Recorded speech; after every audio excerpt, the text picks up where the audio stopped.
Buenas tardes y tengan todos un bendecido sábado. Esta tarde de viernes vamos a estudiar nuevamente la lección y en este caso la lección 2 de el libro de los Salmos y el título es Enséñanos a orar. Son las palabras que los discípulos le dijeron a Jesús cuando él estaba orando y terminó de orar. Querían saber cómo oraba Jesús, querían que Jesús les enseñe a orar. Y la pregunta es, ¿cómo debemos orar? Y vamos a ver algo que es interesante. Nuestra lección comienza con una enseñanza extraña al polantista y contraria a las enseñanzas de Jesús, haciendo referencia a un tipo de oración al que Jesús llamó vano o sin valor, el tipo de oración que en ese tiempo era utilizado por los gentiles cuando se dirigían a sus dioses. Y esa es la oración de memoria o repetitiva, es decir, lo que nosotros conocemos como el rezo, o sea, rezar. Rezar en forma repetida algo. Y esto aparece en nuestra lección, así comienza nuestra lección del sábado pasado. La creencia de que únicamente la oración espontánea es real, no la oración de memoria, fíjense, confrontan dos cosas, parece prevalecer entre algunos cristianos, pero no en el autor de la lección. Y sigue diciendo, sin embargo, los discípulos de Jesús se sintieron inmensamente recompensados cuando le pidieron que les enseñara a orar. ¿Y qué les enseñó Jesús? ¿Un rezo? ¿Les enseñó el Padre Nuestro para que lo repitieran? Eso parece creer el autor de la lección. Y sigue diciendo, Dios colocó un devocionario, Salmos, en el corazón de la Biblia, no solamente para mostrarnos cómo oraba el pueblo de Dios en la antigüedad, sino también para enseñarnos cómo podemos orar hoy. Y fíjense, más adelante tiene esta oración, orar los salmos. Ahora, ¿cómo se ora un salmo? Hay que repetir el salmo, hay que rezar el salmo. Orar los salmos ha ayudado a muchos creyentes a establecer y afianzar una vida de oración habitual y satisfactoria. Y la pregunta es, ¿a qué tipo de creyentes? Porque estos muchos creyentes de los que habla el autor de la lección no eran adventistas, está hablando de otro tipo de cristianos. Ahora, y la pregunta es, ¿quieren nuestros dirigentes que este tipo de oración se utilice también en nuestro medio? ¿Quieren que empecemos a rezar, a orar rezando los salmos? Y aparentemente sí. Y sin lugar a dudas, este es otro paso ecuménico hacia Roma que da el pueblo adventista, porque esta es una costumbre romana. Y aquí es importante, y nos detenemos porque esto es para la vida del pueblo de Dios, para la vida del pueblo adventista, es un tema que abarca nuestra vida eterna. Y hay que diferenciar claramente varias cosas. Primero, cuando Jesús le enseñó a sus discípulos a orar y les dio la oración modelo, lo que nosotros conocemos como el Padre Nuestro, no les enseñó un rezo, no les enseñó a rezar el Padre Nuestro, como lo hacen los sacerdotes romanos cuando, por ejemplo, mandan a sus fieles a rezar 5 Padre Nuestro y 10 Ave María. Porque para ellos el Padre Nuestro es un rezo, como el Ave María, o como otros rezos que tienen sus devocionarios. ¿Qué hizo Jesús? En forma resumida, Jesús le mostró qué era lo que él le pedía a su Padre, porque los discípulos le pidieron, enséñanos a orar. Y él les mostró lo que le pedía al Padre, de acuerdo a sus promesas, las promesas del Evangelio del Reino de Dios, las promesas que los discípulos recién comprenderían después de la resurrección de Jesús, porque no entendieron las palabras de Jesús. Y por otro lado, Salmos era el himnario del pueblo de Israel y contiene los himnos que ellos debían aprender y cantar en conjunto, los himnos que ellos repetían, como lo hacemos nosotros con nuestros himnos. Ahora, es una oración conjunta, pero no es una oración individual. No es la oración de la que habló Jesús. Salmos, por otra parte, no es un devocionario que contiene las oraciones que el pueblo de Dios debe rezar repetidamente. No es un devocionario como los devocionarios de la Iglesia de Roma, que contienen las oraciones que nuestros hermanos católicos repiten de memoria. Y tienen un rosario para contar cuántas veces van repitiendo las oraciones. Pero esa no es la oración verdadera. Eso es una costumbre pagana, como Jesús lo indicó. Vamos a ver eso. Lo que sí podemos ver es que algunos de estos himnos, como el Salmo 51, Salmo de David, se originaron en oraciones reales que sus autores elevaron a Dios, una oración de arrepentimiento y pedido perdón a Dios, y que después David reflejó en el Salmo. Y que como lo hizo David, ese es el tipo de oración que nosotros debemos elevar en forma espontánea. Las palabras de nuestras oraciones deben provenir de nosotros, deben salir de nuestro corazón y no deben ser un rezo. Y eso es claro. Como dice Juan en 1 Juan 1:9, si confesamos nuestros pecados como David, Él es fiel y justo para perdonar nuestros pecados y limpiarnos de toda maldad. Porque Dios estaba haciendo dos cosas: perdonar los pecados, hacerse responsable y pagar por ellos, y a su vez estaba limpiando su pueblo de maldad, para que lleguen a ser panes y levadura. Entonces, vamos a enfocarnos en lo importante. ¿Cuál es la verdadera oración? Los discípulos veían orar a Jesús, veían el poder que tenían sus oraciones, veían los milagros que sucedían cuando Él oraba con fe a su Dios y Padre, a Jehová, a nuestro Dios y Padre, el Dios de Israel, y querían que Jesús les enseñara a orar, que les dijera cuál era el secreto de sus oraciones, como podemos ver en el versículo de memoria esta semana, Lucas 11:1. Aconteció que estaba Jesús orando en un lugar, y cuando terminó, uno de sus discípulos le dijo: Señor, enséñanos a orar, como también Juan enseñó a sus discípulos. Y quiso Jesús, entonces Jesús les enseñó a orar como él oraba. Les enseñó a orar, les enseñó, fíjense, varias cosas. Primero, a quién orar. Segundo, cómo orar. Y en tercer lugar, qué pedir. Pero hasta que Jesús no resucitara, les abriera el entendimiento y les hiciera oír las palabras de la ley de Moisés, los profetas y los salmos, que hablaban de él y de las promesas del Evangelio del Reino de Dios, por las que debían pedir, no comprenderían las palabras de Jesús, cuya enseñanza aparece más completa en Mateo 6, 5 al 13. ¿Y qué pasó cuando resucitó?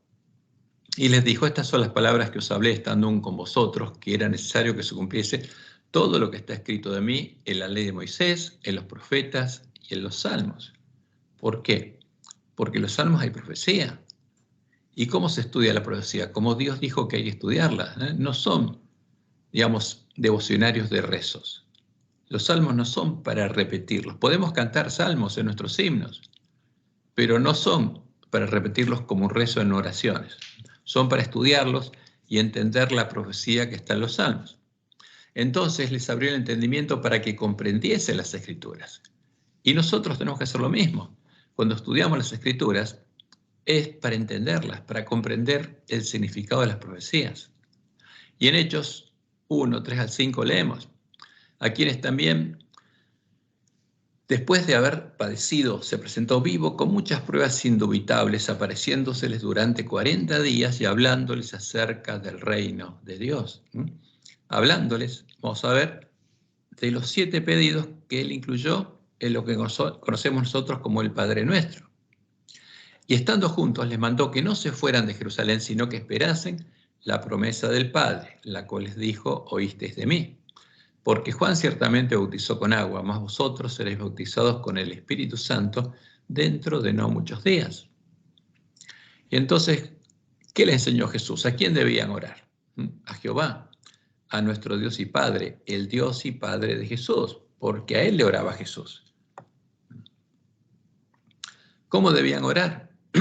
Debían orar en secreto y sin hacer vanas repeticiones, como hacen los gentiles, lo que también implica no repetir las palabras del Padre Nuestro o las de un salmo como un rezo, sino comprender su significado y hacer lo que Jesús nos enseñó a hacer. No tenemos que hacer vanas repeticiones. Una oración no es repetir algo. ¿Qué debían pedir? No debían pedir ni por la comida, ni por la bebida, ni por el vestido, como hacen cada día los gentiles.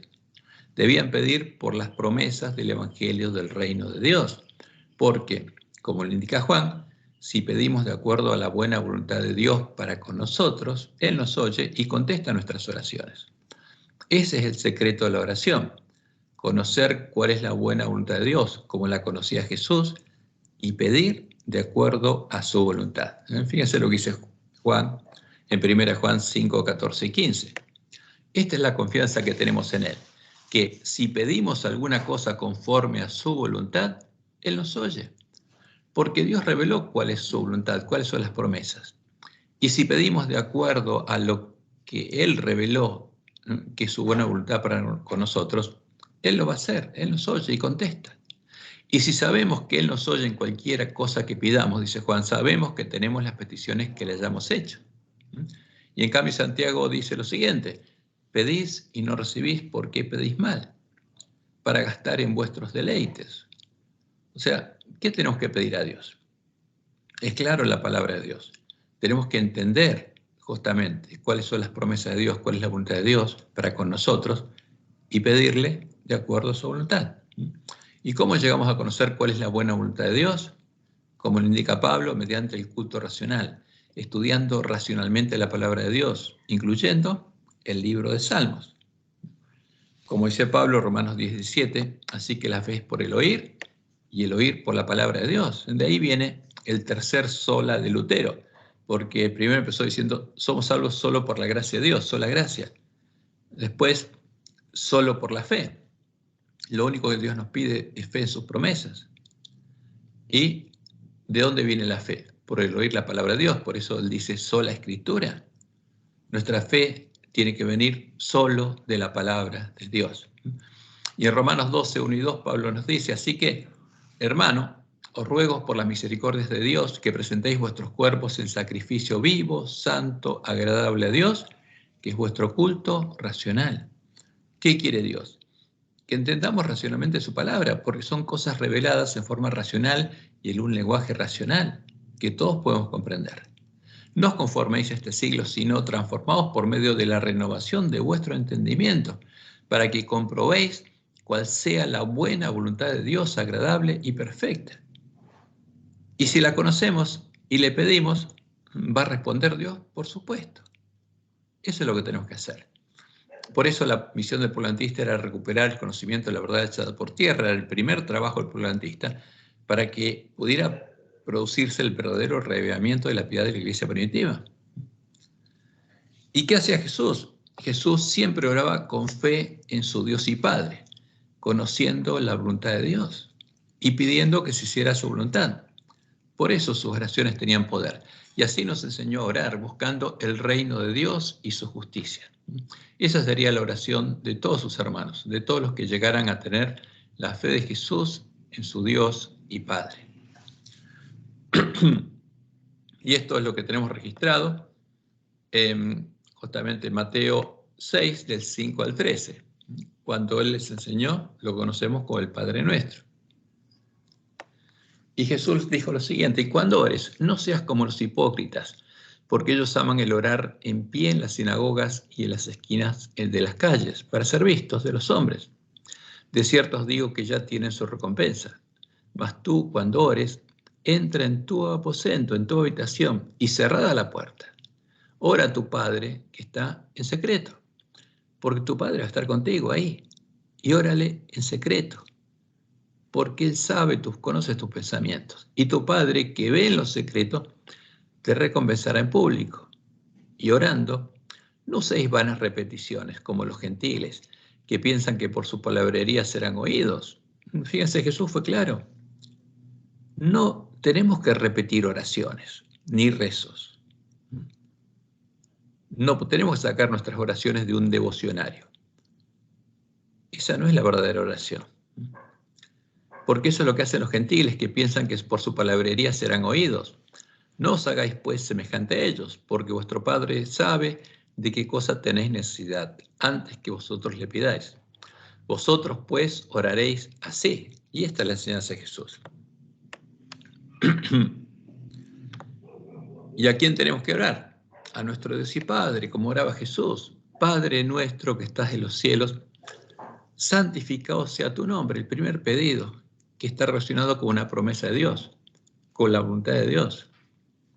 Y el segundo, venga tu reino. Porque hay que pedirle que venga su reino. ¿A dónde? A nosotros. Pues algunas versiones de la Biblia está traducido, venga a nosotros tu reino. Hágase tu voluntad, como en el cielo, así también en la tierra. ¿Qué significa que se haga su voluntad? Ahora vamos a ver, porque es otra promesa de Dios. Porque nosotros, como árboles malos, no podemos dar frutos buenos. ¿Pero qué quiere Dios? Que demos frutos buenos, esa es su voluntad. ¿Cuál es el cuarto pedido que Jesús nos enseñó a hacerle a su Padre? El primero, que sea santificado el nombre de Dios. El segundo, que venga el reino de Dios a nosotros. El tercero, que sea su voluntad. Y el cuarto, que el pan nuestro cada día nos lo dé hoy, cada día. Pero ¿de qué pan estaba hablando Jesús?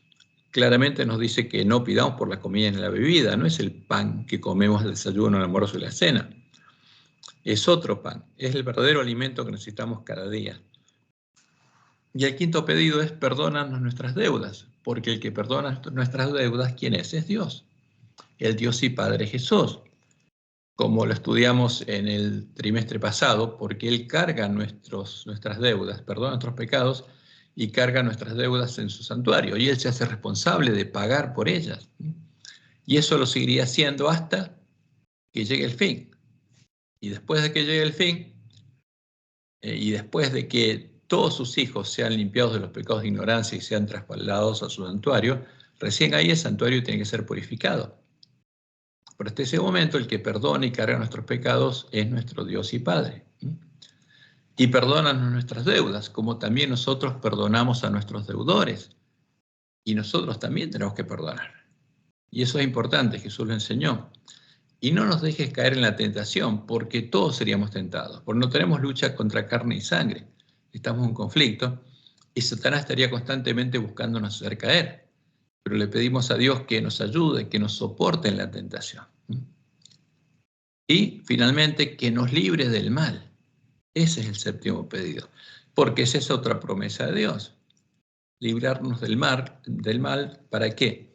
Para que nosotros, panes cocidos con levadura, y la levadura es un símbolo del pecado, lleguemos a ser panes sin levadura y ungidos con aceite, que son los panes de la proposición de Dios, porque así simbólicamente Dios representó a cuál es la propuesta del Evangelio eterno, lo que Él quiere hacer con nosotros. Y la oración termina diciendo, porque tuyo es el reino. ¿De quién? De nuestro Dios y Padre, porque Él tiene que reinar.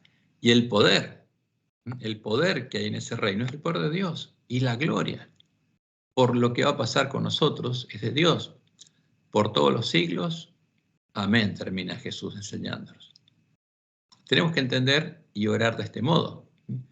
Y como Jesús añadió, Mateo 6, 31 al 33, debían buscar el reino de Dios y su justicia, la justicia del reino de Dios. ¿Qué es la justicia de Dios?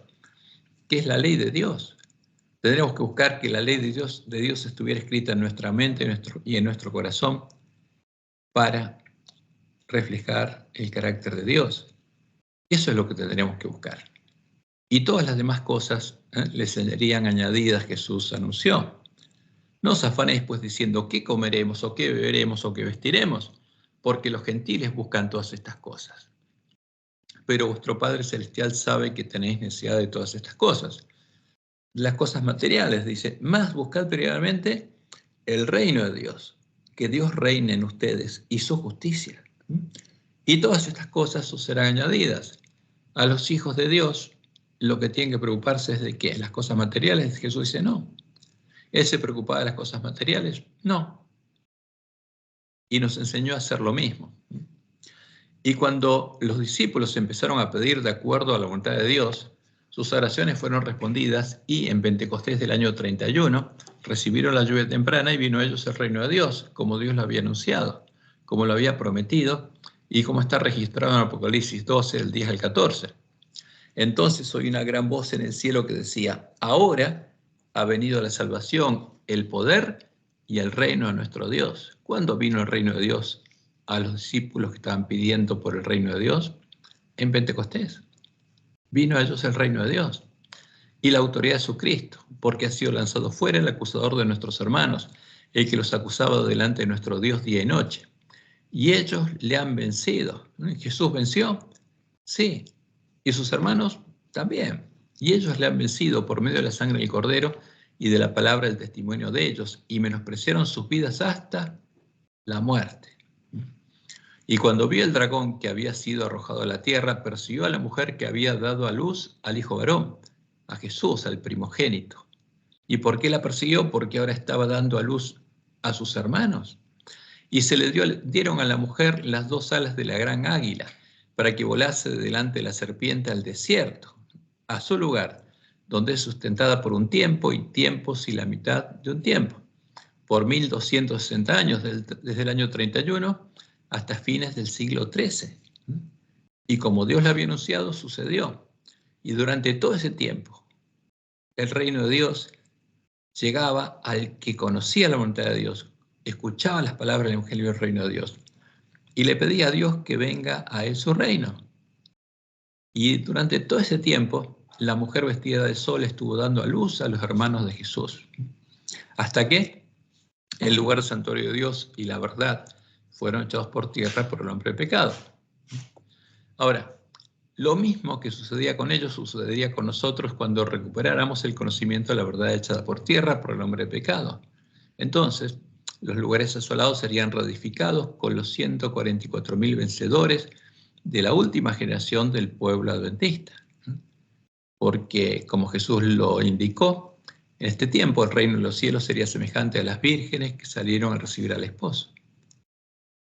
Y como dice Elena, Conflicto de los siglos 517, antes que los juicios de Dios caigan finalmente sobre la tierra, antes que empiece el tiempo de angustia, antes de que se haga daño a la tierra y al mar y a los árboles, habrá entre el pueblo del Señor un avivamiento de la piedad primitiva cual no se ha visto nunca desde los tiempos apostólicos.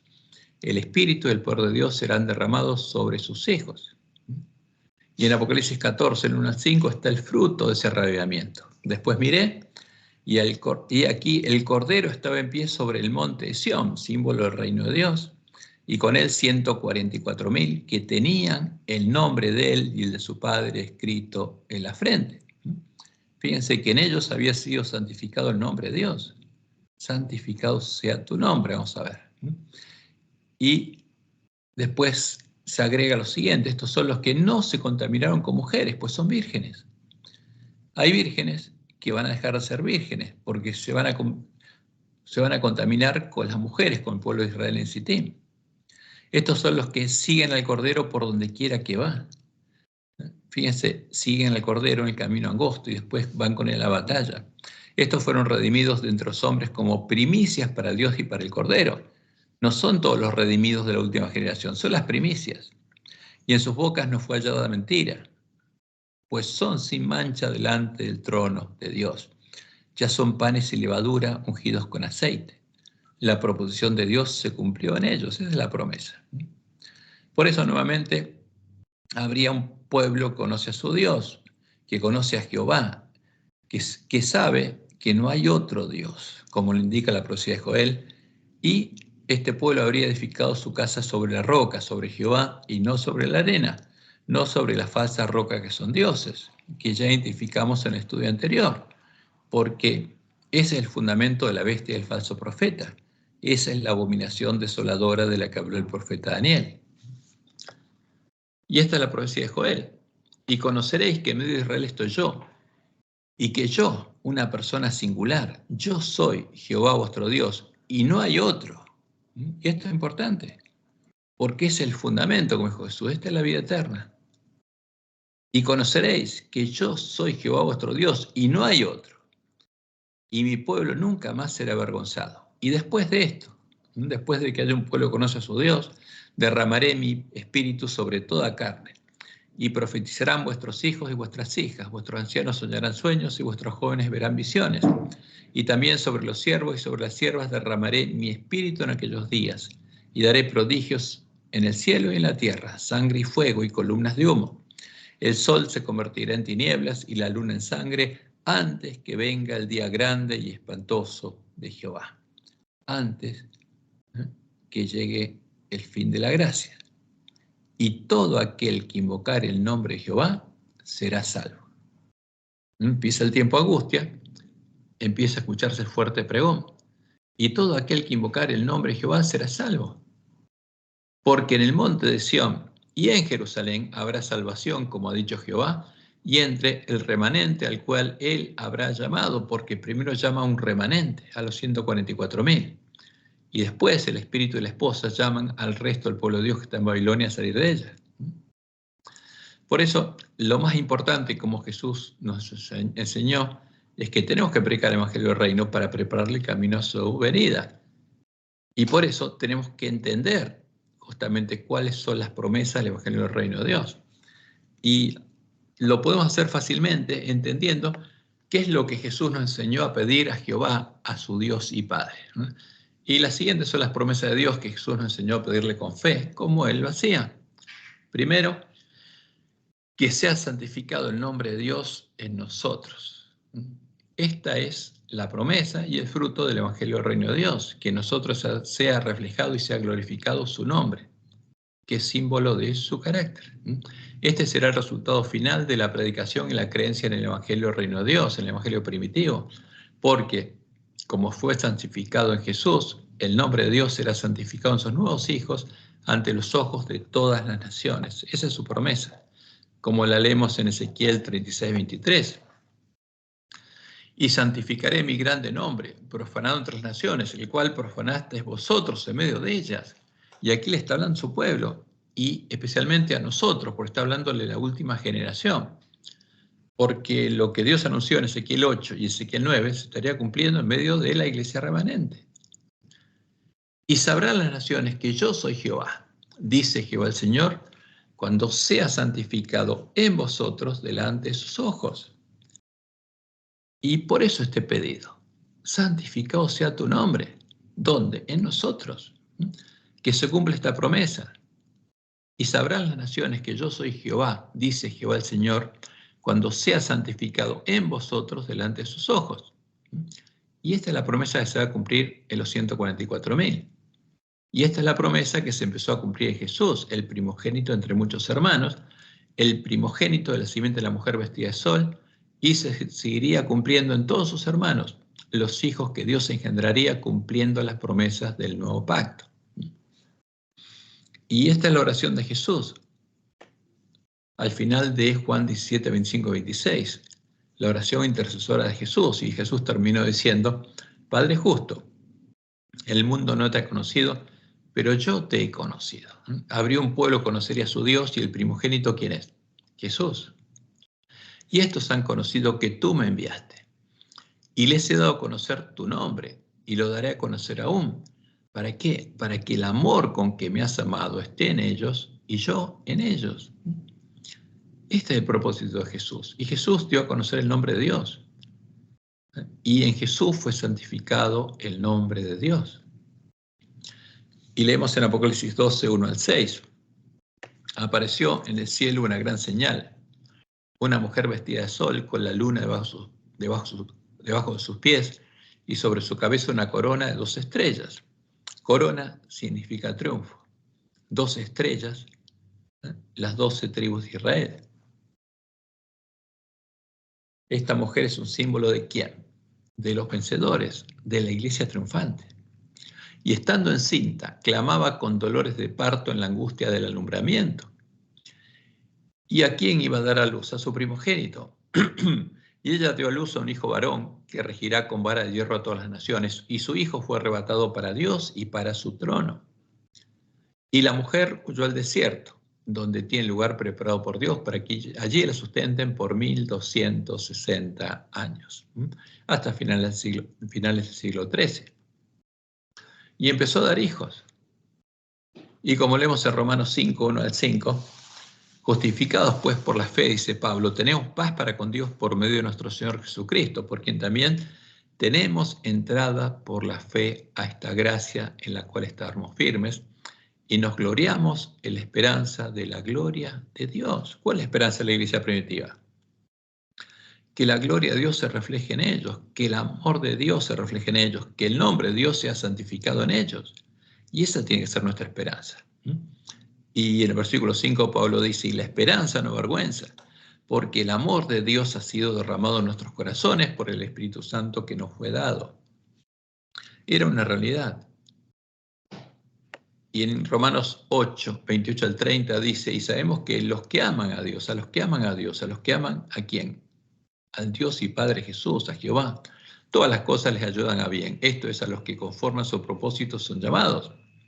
Porque a los que antes conoció también los predestinó. ¿Quién? Dios los predestinó para que fuesen hechos conforme a la imagen de su Hijo, para que Él sea el primogénito entre muchos hermanos, entre los muchos hijos de la mujer vestida de sol, la simiente prometida. Y a los que predestinó, a estos también Dios llamó, y a los que llamó, a estos también Dios justificó, porque el que justifica es Dios. Y a los que justificó, a estos también Dios glorificó. Estaba cumpliendo su promesa. Y esta promesa se terminará de cumplir cuando las primicias de la última generación, los primeros 144.000 sellados de la última generación, tengan el nombre de Dios y el Cordero escrito en su frente. Entonces, comenzará el tiempo de angustia, será predicado el Evangelio del Reino a todas las naciones, y todos los hombres verán la gloria de Jehová reflejada en ellos. Porque esa es la palabra profética más segura. Como leemos en Isaías 61 y 2. Levántate, resplandece, porque ha venido tu luz y la gloria de Jehová ha nacido sobre ti. Porque aquí que tinieblas cubrirán la tierra, y la tierra es un símbolo de donde está el pueblo de Dios. Tinieblas estarían cubriendo al ángel de la Odisea, y oscuridad las naciones, a todo el pueblo que está en medio de la gran Babilonia. Mas sobre ti amanecerá Jehová, y sobre ti será vista su gloria. Esa es la promesa.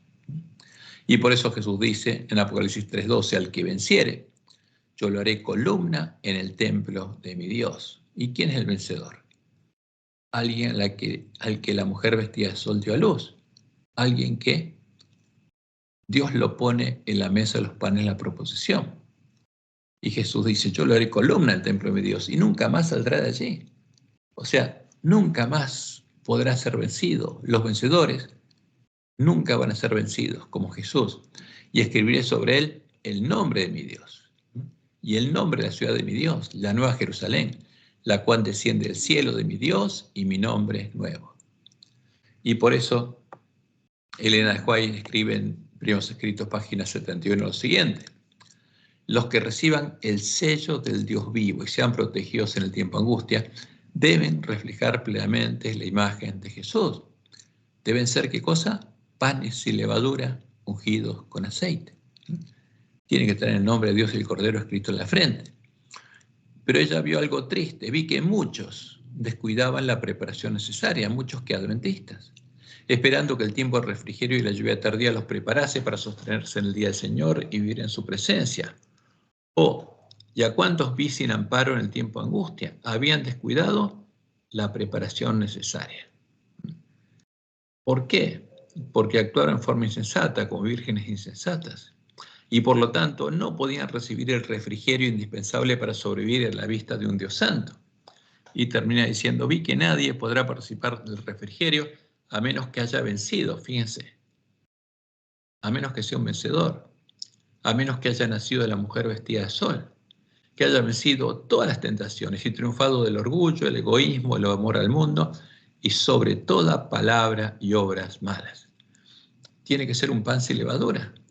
El que recibe el sello del Dios vivo va a ser un pan sin levadura, esa es la promesa de Dios. Ahora la pregunta ¿es posible esta victoria? Y esto es interesante, porque muchos de nuestros pastores niegan que pueda ser posible. ¿Por qué? Porque al pueblo antista se le dio a beber el vino de Babilonia. Pero esta es la promesa del Evangelio del Reino de Dios, que nosotros debemos pedir, vivir y predicar para prepararle el camino a la segunda venida de Jesús.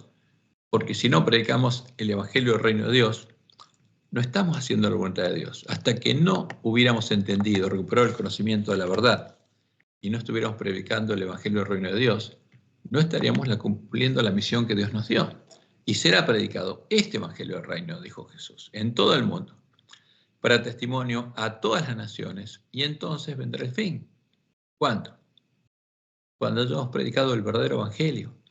Por eso el primer ángel tiene el Evangelio eterno, porque lo recuperó. Porque el primer trabajo que Dios le dio al pueblo antista ya habría sido completado. Pero el Evangelio eterno no lo tiene el ángel de la Odisea, porque si no, no serías desventurado, miserable, pobre, ciego y desnudo. Pero en el tiempo del fin, las vírgenes serían despertadas, arreglarían sus lámparas y la luz de sus lámparas iluminaría el camino hacia Dios. Ahora, entonces, fíjense, el segundo pedido es que venga a nosotros el reino de Dios. O sea, tenemos que pedir que Dios venga a reinar a nosotros. Para que nosotros se vea el fruto del Evangelio del reino de Dios, el reino de Dios tiene que venir a nosotros. Dios tiene que venir a morar y a reinar en nosotros. Y, conociendo su promesa, nosotros tenemos que pedírselo. Por eso Jesús nos dice que tenemos que pedir que venga a nosotros el reino de Dios. Cuando Dios viene a morar en nosotros, a hacernos parte del lugar de su santuario en el nuevo pacto, nacemos de Él y nos engendra como sus hijos. Y luego cada día nos talla, como lo hizo con Jesús. Nos perfecciona, nos poda, para que llevemos más fruto y crezcamos hasta alcanzar la estatura de Cristo, hasta que reflejemos plenamente la imagen de Jesús. Y en Juan 1, del 10 al 13, leemos estas palabras. En el mundo estaba, y el mundo por él fue hecho, pero el mundo no le conoció. A lo suyo vino y los suyos no le recibieron. ¿Quién hizo el mundo? En 6 días hizo Jehová. ¿Quién era Jesús? El Dios de Israel. Como dice Isaías 9:6, el Dios fuerte, el Padre eterno. Él se hizo hombre, el único Dios verdadero. Ese es el verdadero Jesús. Mas a todos los que le recibieron, a los que creen en su nombre. ¿Y quiénes creyeron en su nombre en primer lugar? Los discípulos. Cuando Él les abrió el entendimiento, les dio potestad de ser hechos hijos de Dios, los cuales no son engendrados de sangre, ni de voluntad de carne, ni de voluntad de varón, sino de Dios. Por eso la profecía anunciaba que el que vendría a morar a nosotros sería Dios mismo. Oseas 6:1 al 3. Venid y volvamos a Jehová, porque Él arrebató y nos curará, hirió y nos vendará. Nos dará vida después de 2 días, en el tercer día nos resucitará. Por eso Jesús decía que era necesario que el Hijo del Hombre muriera y resucitara en el tercer día, porque Él conocía la profecía. Y después de eso, viviremos delante de Él. Y conoceremos y proseguiremos en conocer a ¿quién? A Jehová. El pueblo que conocía a su Dios conocía a Jehová. Como el alba está dispuesta a su salida y vendrá a nosotros como la lluvia. ¿Quién vendría a nosotros? Jehová vendría. El único Dios verdadero. Como la lluvia tardía y temprana a la tierra. Y como dice el Salmo 118, 19 al 23, que esa era una profecía y Jesús mismo la repitió. Decía, abridme las puertas de la justicia, entraré por ellas, alabaré ¿a quién? A Jehová. Esta es puerta de Jehová. El que entra por esa puerta llega a la presencia de Jehová. Por ella entrarán los justos. Porque ¿qué pasó con Adán y Eva? Fueron retirados de la presencia de Dios, del Edén. Pero ahora, cuando fuéramos redimidos, podríamos entrar de nuevo a la presencia de Dios. Te alabaré porque me has oído y me fuiste por salvación. La piedra que se echaron los edificadores ha venido a ser cabeza del ángulo, porque era la piedra del ángulo del templo de Jehová. El primer hombre, la primer piedra viva que fue parte del templo de Jehová en el nuevo pacto. De parte de Jehová es esto y es cosa maravillosa a nuestros ojos. Por eso Jesús dijo, yo soy la puerta. El que por mí entrare será salvo.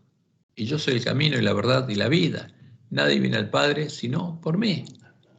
¿Alguien quiere llegar a Jehová, si quiere ser parte del templo de Jehová? Hay un solo camino y hay una sola puerta. Ahora, ¿por qué eso? Porque el camino del que habla la profecía es el camino del santuario.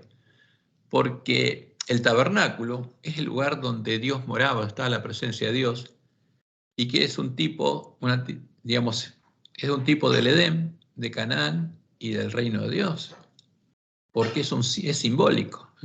Entonces, ahí adentro está el trono de Dios, ahí está la presencia de Dios. ¿Y el hombre dónde estaban? Afuera, ¿dónde? En el atrio.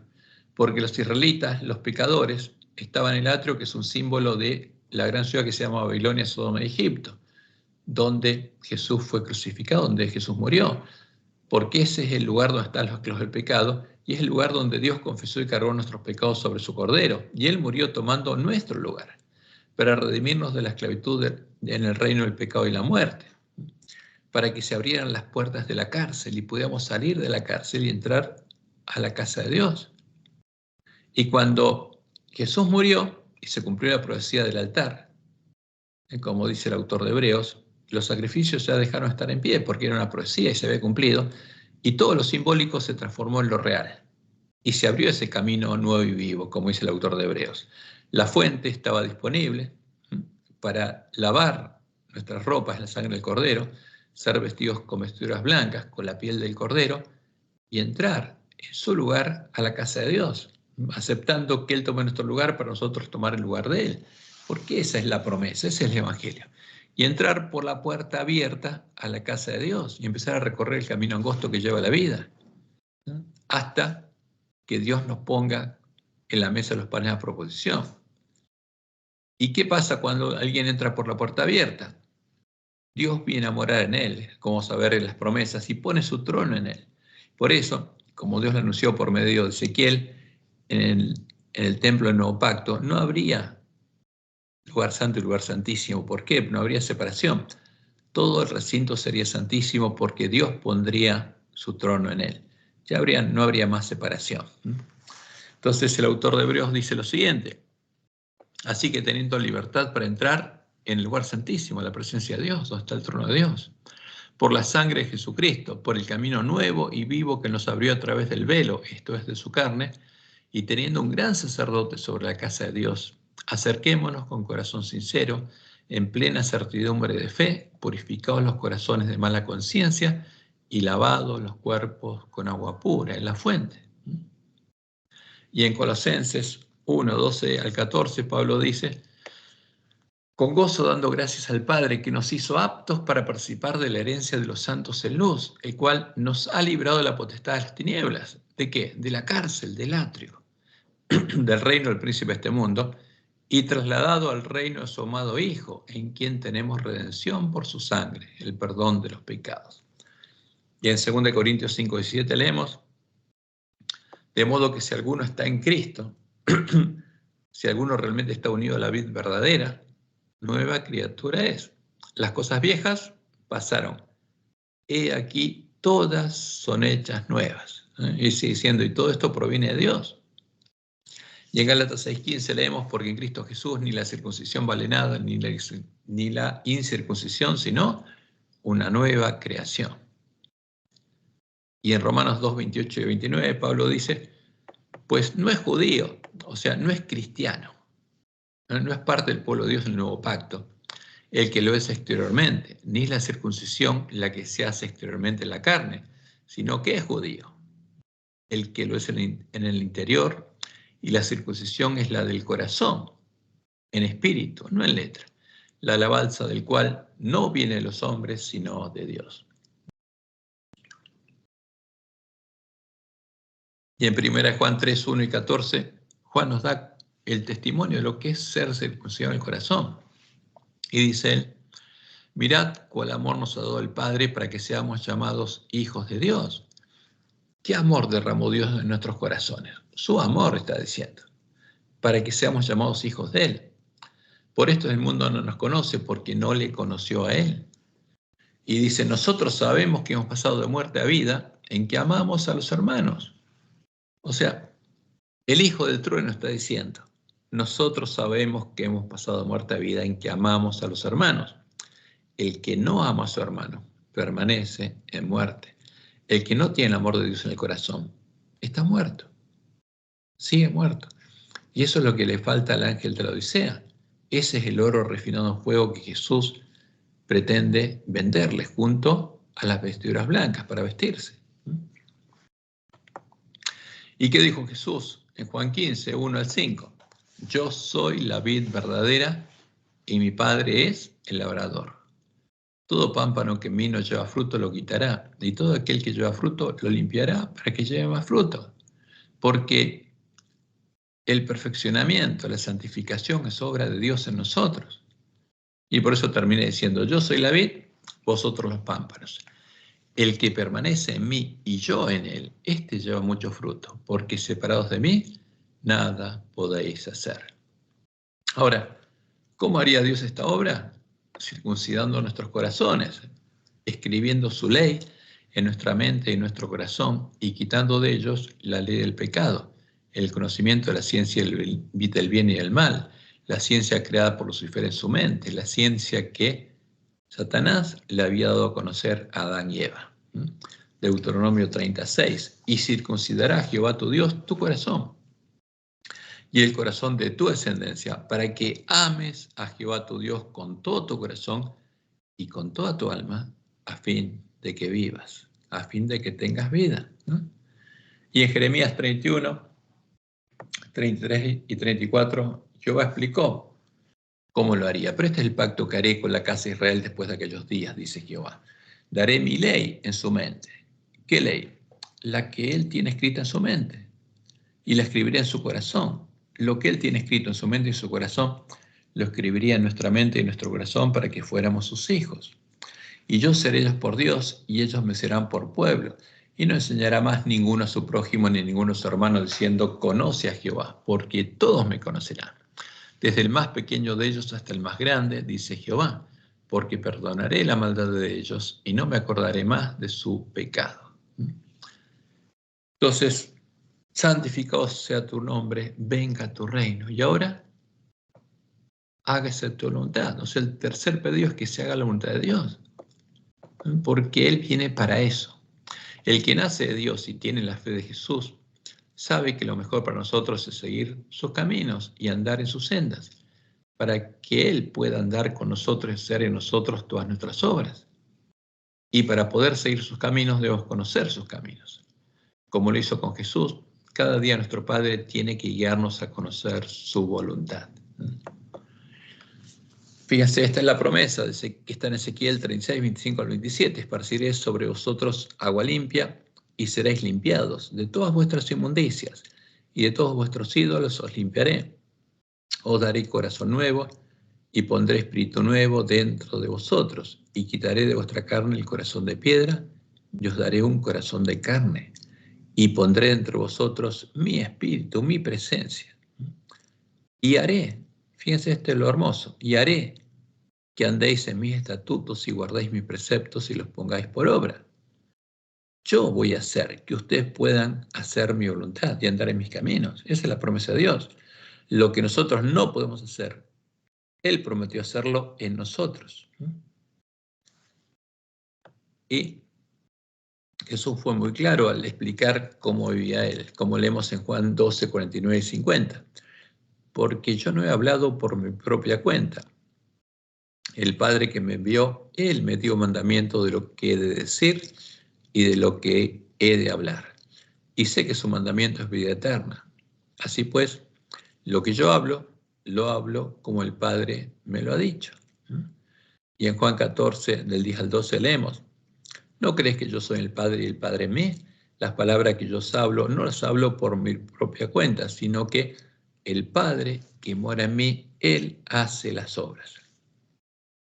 Creedme que yo soy en el Padre y el Padre en mí. De otra manera, creedme por las mismas obras. De cierto os digo que el que en mí cree, las obras que yo hago, Él las hará también. Y aún mayores hará, porque yo voy al Padre. ¿Quién las hacía? Jesús, su Padre. Y los que creyeran en Él, ¿quién haría las obras? Su Padre, que estaría morando en ellos. Esa es la promesa. Por eso, como leemos en 2 Corintios 5, 17 al 21, ahí Pablo nos explica que como oraba en Jesús, Jehová estaba morando en sus hermanos, los que estaban haciendo la obra que hacía Jesús aquí en la tierra. De modo que si alguno está en Cristo, nueva criatura es. Las cosas viejas pasaron, y aquí todas son hechas nuevas. ¿Y todo esto proviene de quién? De Dios. ¿Quién las hace nuevas? Dios las hace. ¿Quién nos reconcilió consigo mismo por Cristo y nos dio el ministerio de la reconciliación? ¿Por qué? ¿Cómo nos reconcilió consigo mismo por Cristo? Porque Dios se hizo hombre, se hizo cordero, vivió aquí en la tierra y venció el pecado de la carne y llegó a ser un cordero adulto y sin mancha. Y por amor dio su vida por nosotros, se convirtió en el cordero de Dios. Y Dios cargó nuestros pecados en su cordero para que muriera en nuestro lugar. y de ese modo nos redimió. Y nos reconcilió consigo mismo por Cristo, porque se abrió la puerta de la cárcel para que pudiéramos entrar en su casa. Y dice Pablo, y nos dio, ¿qué cosa? El ministerio de la reconciliación, como dice Isaías 61. Tenemos que predicar que la cárcel está abierta y que podemos entrar a la casa de Dios. Porque Dios, ¿dónde estaba? Dios estaba en Cristo, reconciliando consigo al mundo. Cristo era el templo de Dios, era la piedra del ángulo del templo de Jehová. Y Jehová estaba en él, no tomándole en cuenta a los hombres sus pecados, y nos encargó a nosotros la palabra de la reconciliación, el evangelio de la reconciliación. Así que somos embajadores en nombre de Cristo, como si Dios rogase por medio de nosotros. Os rogamos en nombre de Cristo, reconciliaos con Dios. Ese es el pedido. Restablezcan su vínculo con Dios. Este es el camino, esta es la puerta para entrar al reino de Dios. Al que no conoció pecado, por nosotros lo hizo pecado, para que nosotros fuésemos hechos justicia de Dios en él. Y en Filipenses 2:13 leemos, porque Dios es el que en vosotros produce así el querer como el hacer por su buena voluntad. Y en Isaías 26:12 está el anuncio, lo que van a decir los redimidos. Jehová, tú nos darás paz, porque también hiciste en nosotros todas nuestras obras. ¿Qué van a decir los redimidos? El que hizo esas obras fuiste tú. Viniste a morar a nosotros, nos hiciste parte de tu reino y pudimos seguir tus caminos porque hiciste en nosotros todas nuestras obras. Como Dios lo anunció también en Ezequiel 37, 13 y 14. Y sabréis que yo soy Jehová. Cuando abra vuestros sepulcros y os saque de vuestras sepulturas, pueblo mío, y pondré mi espíritu en vosotros, mi presencia, y viviréis. Y os haré reposar sobre vuestra tierra, y sabréis que yo, Jehová, hablé y lo hice, dice Jehová. Porque esta es la promesa de Dios, y Él la cumpliría. Y el cuarto pedido que nos enseñó a hacer Jesús es que Dios nos dé el pan que necesitamos cada día.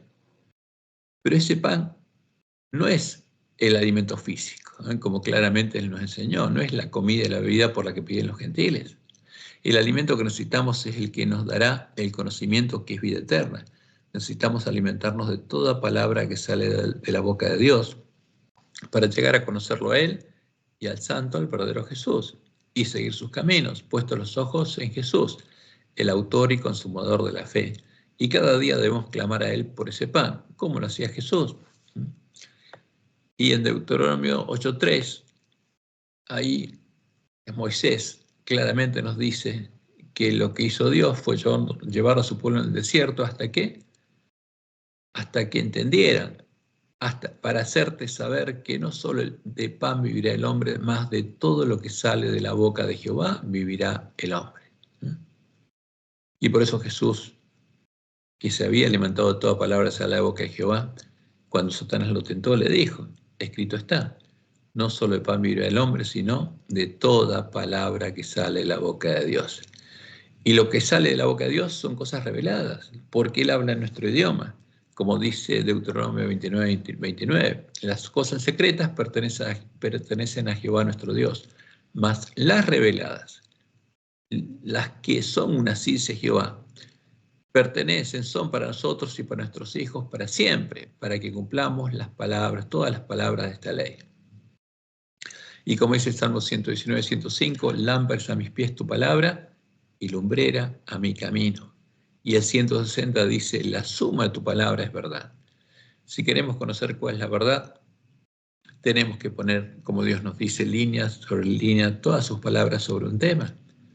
Y otra cosa importante, y eterno es todo juicio de tu justicia. Entonces, cuando Jehová dice algo, eso no cambia, es eterno. Por eso podemos aplicar justamente los principios que Él estableció, a la ley y al testimonio. Si no digieren conforme a esto es porque no les ha amanecido. Y en Jeremías 33, 2 y 3, Él nos dice, así ha dicho Jehová, que hizo la tierra, Jehová que la formó para firmarla, Jehová es su nombre. Clama a mí, y yo te responderé, y te enseñaré cosas grandes y ocultas que tú no conoces. Y como dice Isaías 54, 13, Todos tus hijos serán enseñados ¿por quién? Por Jehová. Esos son los hijos de la mujer vestida de sol, de Jerusalén. Y todas estas palabras se cumplieron en primer lugar con Jesús, el primogénito entre los muchos hermanos que tendrían la misma fe, la fe de Jesús. Porque la fe de Jesús, ¿en quién está depositada? En su Padre. Y sus hermanos tendrían que tener la misma fe ¿en quién? En el Padre, Dios y Padre Jesús. Y en Isaías, por medio de Isaías, Dios anunció lo que pasaría con ¿quién? Con el Mesías. Isaías 50, del 4 al 10. Vamos a leer.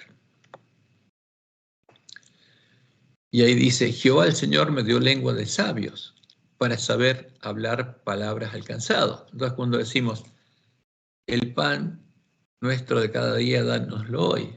Eso es lo que Dios le daba a Jesús. Como anuncia la profecía, que Jehová el Señor me dio lengua de sabios para saber hablar palabras alcanzado. Despertará mañana tras mañana. ¿Cuándo? Lo alimentaba. Mañana tras mañana. Despertará mi oído para que oiga como los sabios, para que oiga su palabra. Jehová el Señor me abrió el oído y yo no fui rebelde ni me volví atrás, porque el Mesías entendería su misión y la cumpliría. Di mi cuerpo a los heridores y mis mejillas a los que me mesaban la barba. No escondí mi rostro de injurias y disputos, porque Jehová el Señor me ayudará. Por tanto, no me avergoncé. Por eso puse mi rostro como un pedernal y sé que no seré avergonzado. Cercano está de mí el que me salva. ¿Quién contenderá conmigo? Juntémonos. ¿Quién es el adversario de mi causa? Acérquese a mí. He aquí que Jehová el Señor me ayudará. Y dice, ¿quién hay que me condene? He aquí que todos ellos se envejecerán como ropa de vestir, serán comidos por la polilla. Y ahora nos habla a nosotros. ¿Quién hay entre vosotros que teme a Jehová y que oye la voz de su siervo? ¿Quién oye la voz del siervo de Dios? El que anda en tinieblas y carece de luz, confíe en el nombre de Jehová y apóyese en su Dios. Porque eso hacía Jesús. Y en Juan 6, 44 y 45 Jesús nos dice, ninguno puede venir a mí si el Padre que me envió no le trajere. ¿Quién nos tiene que dar el verdadero alimento? ¿Quién nos tiene que mostrar cuál es el verdadero Jesús? ¿Cuál es el verdadero camino? ¿Cuál es la verdadera puerta? Nuestro Dios y Padre. Y yo le resucitaré en el día postrero. Escrito está en las profetas, serán todos enseñados por Dios, por Jehová. Así que todo aquel que oyó al Padre y aprendió de él, viene a mí. Y en Juan 17:3 Jesús dijo, y esta es la vida eterna, que te conozcan a ti. ¿Quién? El único. ¿Cómo? Único, único, único, Dios verdadero. ¿Cuántas personas hay que son Dios? Una sola. El Dios y Padre Jesús. Y a Jesucristo, a quien has enviado. O sea, ese conocimiento es la vida eterna. ¿Y quién es Jesús? Es el Dios fuerte, el único Dios verdadero, el Padre eterno, hecho hombre, manifestado en carne, como dice Pablo en 1 Timoteo 3:16. Ahora, ¿y el quinto pedido cuál es? Es el pedido a nuestro Dios y Padre para que perdone nuestras deudas y nos ayude también a perdonar.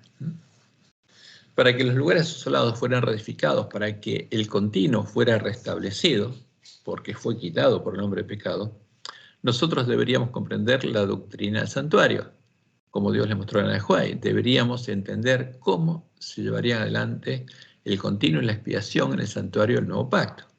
Deberíamos comprender que el lugar santuario de Dios donde se llevaría a cabo el continuo seríamos nosotros, todos los que naciéramos de Dios y recibiéramos el Espíritu Santo de la promesa, para que nuestro Dios y Padre y nuestro sacerdote habiten en nosotros y en nosotros se lleve adelante el consejo de paz, porque ese es el anuncio de la profecía. Zacarías 6, 12 y 13. Y le hablarás diciendo, así ha hablado Jehová de los ejércitos, diciendo, he aquí el varón, el hombre, cuyo nombre es el renuevo. ¿El renuevo de quién? De Jehová. Porque brotaría, como él dice, de sus raíces, de él brotaría. El varón cuyo nombre es el renuevo. Y como había prometido David, con la carne de David. Él edificará el templo de Jehová, como le dijo a David, que el Mesías edificaría el verdadero templo. Él edificará el templo de Jehová. ¿Y quién llevaría gloria? A Jehová. Porque es el templo de Jehová y se sentará y dominará en su trono. Fíjense, en este templo Dios pondría su trono y habrá sacerdote a su lado y consejo de paz habrá entre ambos. Y como Dios le mostró a David, y él lo escribió en el Salmo 110, del 1 al 5, Jehová le diría a quien al Mesías, siéntate a mi diestra hasta que ponga a tus enemigos por estrado de tus pies. ¿Y para qué se sentaría a la diestra de Dios? Como dice al final del Salmo 110, juró Jehová y no se arrepentirá. Tú eres sacerdote para siempre según el orden de Melquisedec.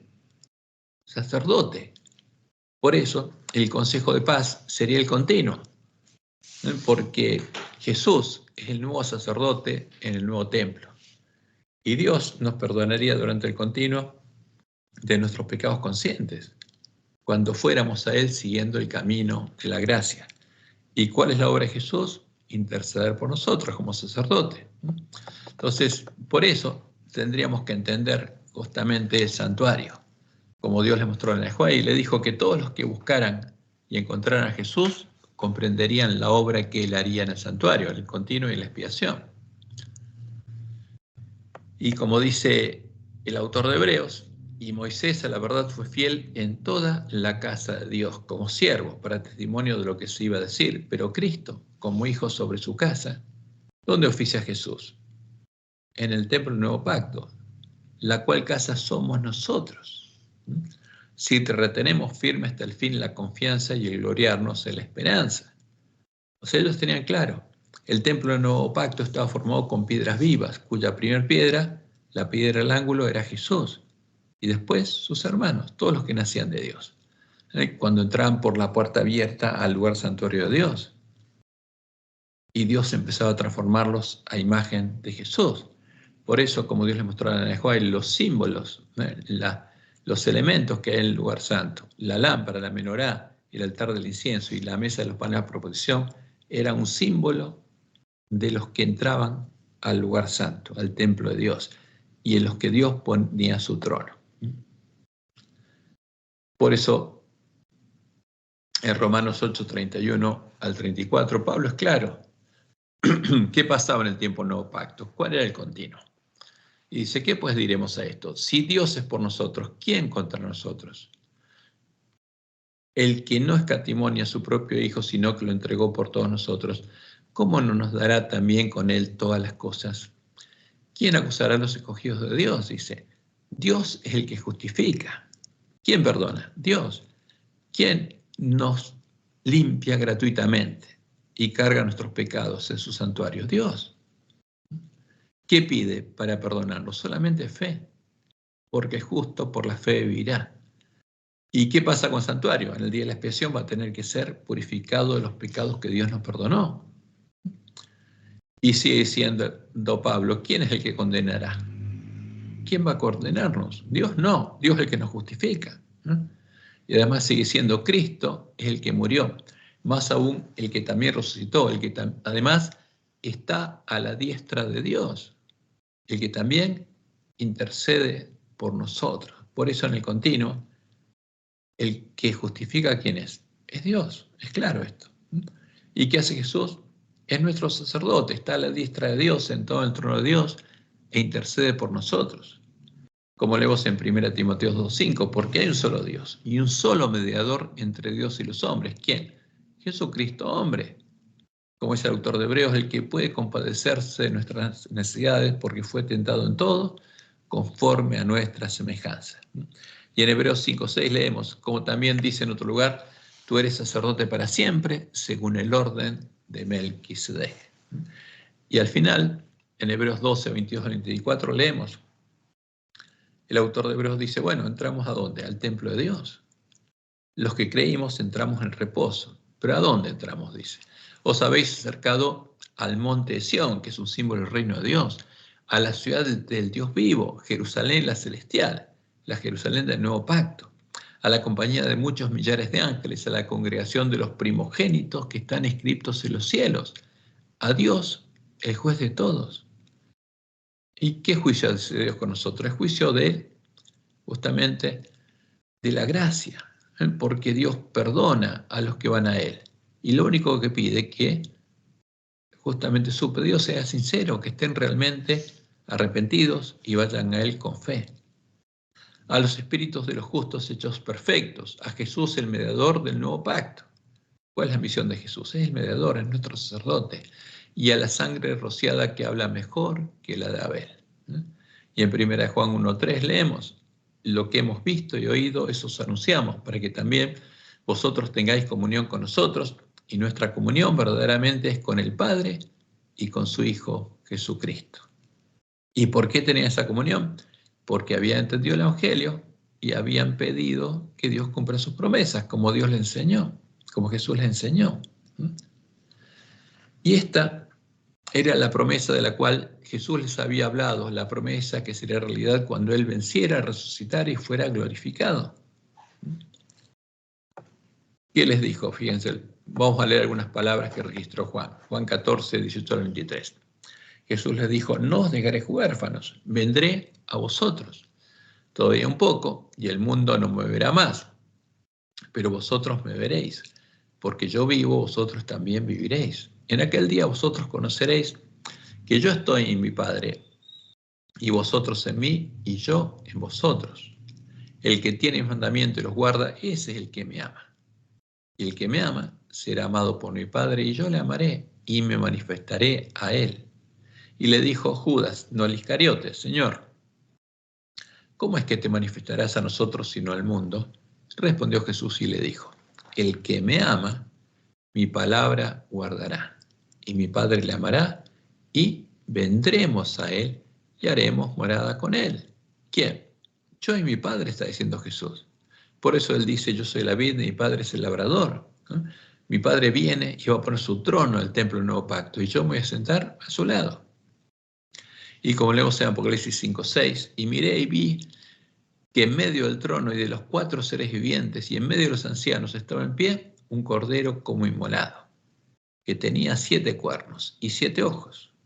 Este es el cordero glorificado, los cuales son los 7 espíritus de Dios enviados por toda la tierra. Es un símbolo, los 7 ojos, los 7 espíritus de Dios. ¿Qué quiere decir? 7 es perfección. Entonces, cuando el cordero tiene los 7 ojos, tiene los 7 espíritus de Dios, ¿qué quiere decir? Que es omnipresente. Ahí tenemos un hombre omnipresente, para que donde esté Dios y donde ponga su trono y Él se siente, Jesús esté sentado a su diestra. Esa es la promesa. Y como lo anunciaban las palabras de la profecía, Dios pondría su trono y reinaría en todos los que oyeran, creyeran y obedecieran a las palabras del Evangelio del Reino de Dios. Y reinaría en la Jerusalén del nuevo pacto, como dice Jeremías 3:17. En aquel tiempo llamarán a Jerusalén, ¿cómo lo llamarían? Trono de Jehová. ¿Dónde estaría el trono de Jehová? En medio de su pueblo, en su pueblo. Y todas las naciones vendrán a ella en el nombre de Jehová en Jerusalén, ni andarán más en la dureza de su malvado corazón. Y en Juan 7:37 al 39, Jesús dijo lo siguiente: en el último y gran día de la fiesta, Jesús se puso en pie y alzó la voz diciendo: si alguno tiene sed, venga a mí y beba. El que cree en mí, como dice la Escritura, de su interior correrán ríos de agua viva. En ese tiempo, ¿por qué Jesús dice el que cree en mí? Porque iba a vivir lo mismo que pasaba con Jesús. Porque Él dice: si alguno tiene sed, venga a mí y beba. Porque del interior de Jesús corría el río de agua de vida, porque el trono de Dios estaba en Jesús. ¿Y después dónde estaría? En nosotros. Porque el río de agua de vida sale del trono de Dios. Esto dijo del Espíritu que habían de recibir los que creyeran en Él, pues aún no había venido el Espíritu Santo, porque Jesús no había sido aún glorificado. Y en Apocalipsis 22:1 leemos lo siguiente: después mostró un río limpio de agua de vida, el río que saldría de nuestro interior, resplandeciente como cristal, que salía del trono de Dios y el Cordero. Y si ese río sale de nuestro interior, ¿es por qué? Porque el trono de Dios y el Cordero tiene que estar en nuestro interior. Tenemos que ser parte del templo de Dios. Y en medio de la calle de la ciudad y a uno y otro lado del río estaba el árbol de la vida que produce 12 frutos, dando cada mes su fruto, y las hojas del árbol eran para la sanidad de las naciones, para sanar a los enfermos. Y no solamente le pedimos que nos perdone, sino que decimos como nosotros perdonamos a nuestros deudores. Pero para llegar a poder perdonar, nosotros debemos querer ser como Dios, como nuestro Padre, y debemos querer ser como Jesús. Debemos tener hambre y sed de justicia, porque el que perdona es Dios. Y si nosotros perdonamos, tenemos que tener el amor de Dios para perdonar como Dios nos perdona. Debemos querer poder amar a nuestros hermanos como Dios nos ama y por amor pasar por alto sus ofensas con tal de poder salvarlos, con tal de poder reconciliarlos con Dios. Entonces, si se lo pedimos, Dios hará que su justicia sea vista en nosotros, porque esa es su voluntad. Nuestro Padre escribirá su ley en nuestras mentes y en nuestros corazones para que seamos como Él y podamos amar y perdonar como Él lo hace. Este es parte del Sermón del Monte. Jesús en Mateo 5, 44 y 45 nos dice, pero yo os digo, amad a vuestros enemigos, bendecid a los que os maldicen, haced bien a los que os aborrecen y orad por los que os ultrajan y os persiguen, como Él oró en la cruz. ¿Para qué? Para que seáis hijos de vuestro Padre que está en los cielos, que hace salir su sol sobre malos y buenos, y que hace llover sobre justos e injustos. Y en Mateo 6, 14 y 15 le agrega, porque si perdonáis a los hombres sus ofensas, os perdonará también a vosotros vuestro Padre Celestial. Mas si no perdonáis a los hombres sus ofensas, tampoco vuestro Padre os perdonará vuestras ofensas. ¿Y cuál es el sexto pedido? Que Dios nos proteja para que no caigamos en la tentación, porque que vamos a ser tentados es seguro. Como le indica Santiago, nunca la tentación proviene de Dios, nunca la incitación o la tentación a hacer el mal proviene de Dios, nunca nos mete en tentación. Pero todo cristiano verdadero, todo el que trate de vivir piadamente, será tentado por Satanás, como él tentó a Jesús, y también sufrirá persecución.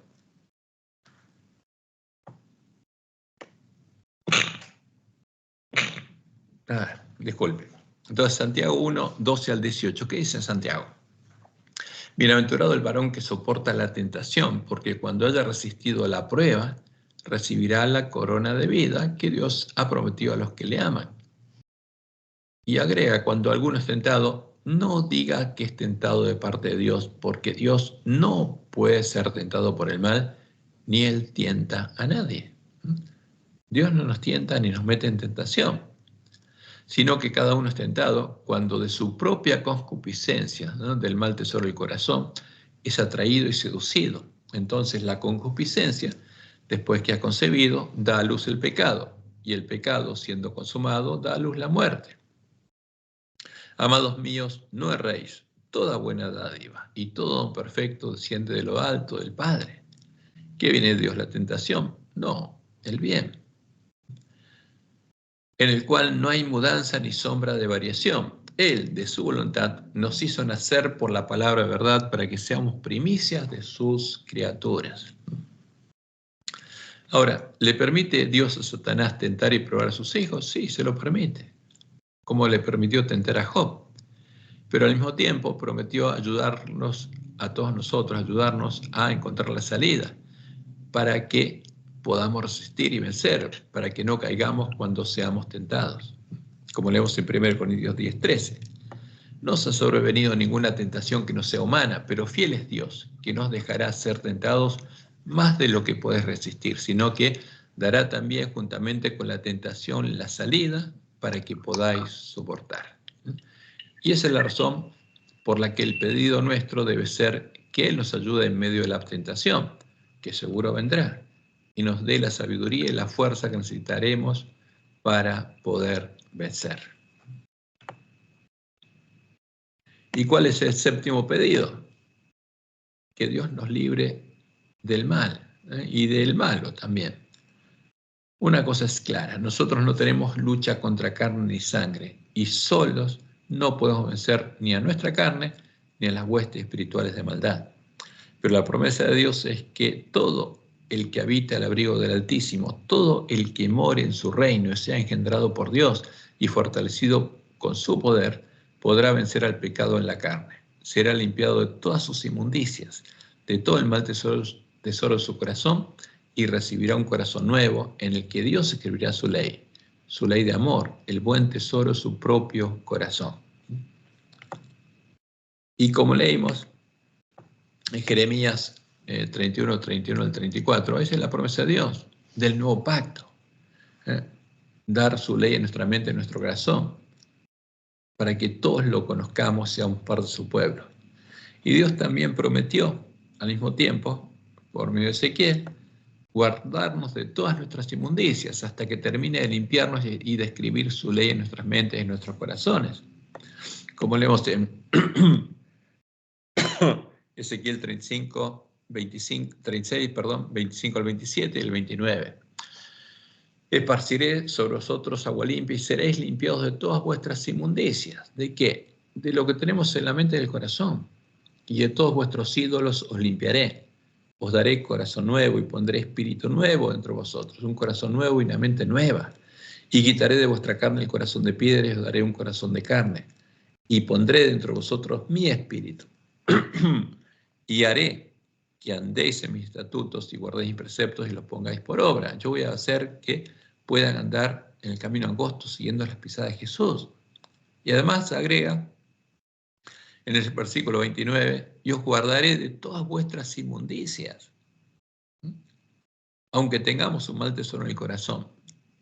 Si tenemos fe en Dios y Dios viene a morar a nosotros y empezamos a recorrer el camino angosto, siendo guiados por Él, Él dice que nos va a guardar de todas nuestras inmundicias, como dice Pablo, para que no vivamos según la carne, porque por el poder de Dios podemos vencer al pecado en la carne. Ahora, ¿por qué permite Dios que seamos tentados?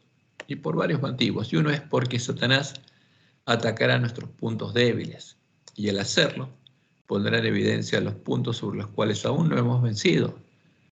Pondrá de manifiesto nuestras inmundicias, las que quedan en nosotros, dándonos la oportunidad de acudir a Dios y vencer, hasta que, como ocurrió con Jesús, no encuentre nada en nosotros con lo cual tentarnos, y nuestra complacencia, el deseo de nuestro corazón, sea solamente hacer su voluntad. Y esto es lo que Pablo nos dice en Romanos 8. Mas vosotros no vivís según la carne, sino según el Espíritu, si es que el Espíritu de Dios mora en vosotros. ¿Por qué? En Romanos 7 él dice, yo encuentro que la ley del pecado todavía la tengo escrita en mí, pero no soy esclavo del pecado. ¿No? Porque dice, no vivo según la carne, sino según el Espíritu. Y nos dice a nosotros, mas vosotros no vivís la carne, sino según el Espíritu, si es que el Espíritu de Dios mora en vosotros. Y eso es verdad en los que entraron al templo de Dios, no en el ángel de la Odisea todavía, pero sí va a ser verdad una realidad de las vírgenes sensatas. Y si alguno no tiene el Espíritu de Cristo, no es de él. Pero si Cristo está en vosotros, el cuerpo en verdad está muerto a causa del pecado, mas el Espíritu vive a causa de la justicia. Y si el Espíritu de aquel levantó de los muertos a Jesús, o sea, si la presencia, porque el Espíritu de Dios es la presencia de Dios, de aquel que levantó de los muertos a Jesús, mora en vosotros, el que levantó de los muertos a Cristo Jesús vivificará también vuestros cuerpos mortales por su Espíritu que mora en vosotros. Así que, hermanos, deudores somos, no a la carne, para que vivamos conforme a la carne. Porque si vivís conforme a la carne, moriréis. Si vivís de acuerdo a las inmundicias de nuestra mente y nuestro corazón, moriremos, dice Pablo. Mas, si por el Espíritu hacéis morir las obras de la carne, viviréis. El poder de Dios está a nuestra disposición, pero el que lo usa, tenemos que ser nosotros. Si por el Espíritu hacemos morir las obras de la carne, viviremos. Ahora, si vivimos conforme a la carne, a la inmundicia de nuestro corazón, moriremos. Porque todos los que son guiados por el Espíritu de Dios, estos son hijos de Dios. Pues no habéis recibido el espíritu de esclavitud para estar otra vez en temor, sino que habéis recibido el espíritu de adopción, por el cual clamamos, Abba, Padre. ¿A quién le decimos eso? A nuestro Dios y Padre. Como Abba, Padre, quiere decir, le decimos papá. Y en Salmos 48 está la promesa que se cumplió en Jesús y se cumplía en sus hermanos.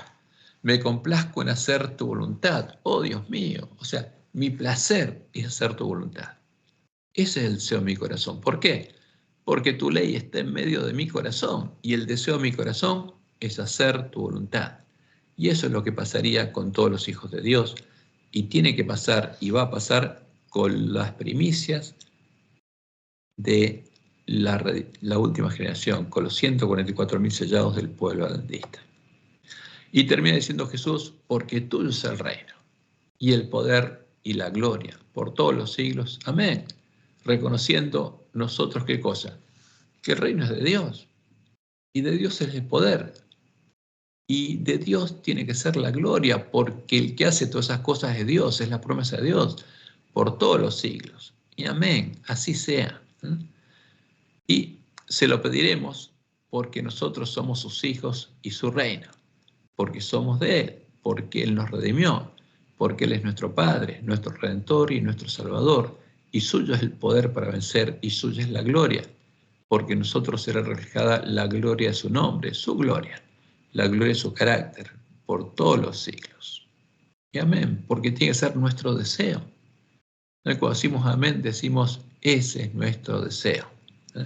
Y como leemos en Hebreos 13, 20 al 21, dice el autor de Hebreos, y el Dios de paz que resucitó de los muertos a nuestro Señor Jesucristo, el gran pastor de las ovejas, por la sangre del pacto eterno, os haga aptos en toda buena obra para que hagáis su voluntad. ¿Quién nos tiene que hacer?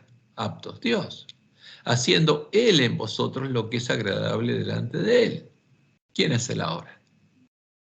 El Padre que mora en mí, Él hace la obra. Por Jesucristo, al cual sea la gloria por los siglos de los siglos. Amén. Y en Isaías 40, del 10 al 12, leemos lo siguiente, el anuncio de Dios. Vosotros sois mis testigos, dice Jehová, y mi siervo que yo escogí para que me conozcáis y creáis y entendáis que yo mismo soy. Antes de mí no fue formado Dios, ni lo será después de mí. Yo, dice una persona singular, yo Jehová. Y fuera de mí no hay quien salve. Yo anuncié. Y yo salvé. Y yo les hago oír. Y no hubo entre vosotros Dios ajeno. Vosotros pues sois mis testigos, dice Jehová, que yo soy Dios. Por eso, todos los que entendieran las palabras del Evangelio del Reino de Dios y las hicieran, y especialmente la última generación, ¿qué van a decir cuando Jesús venga a las nubes de los cielos? Van a conocer a su Dios, es el pueblo que conoce a su Dios y va a decir lo siguiente, y se dirán aquel día, he aquí, este es nuestro Dios, le hemos esperado y nos salvará, este es Jehová a quien hemos esperado, nos gozaremos y nos alegraremos en su salvación. Y este es el motivo de la oración. Jesús nos enseñó a orar por esto, por las promesas de Dios, porque eso es lo que Dios desea que se cumpla en nosotros. Esa es la buena voluntad de Dios para con nosotros. Que Jehová los bendiga y los guarde y los guíe a toda verdad y que pueda cumplir sus promesas en cada uno de nosotros y que tengan un hermoso y bendecido sábado.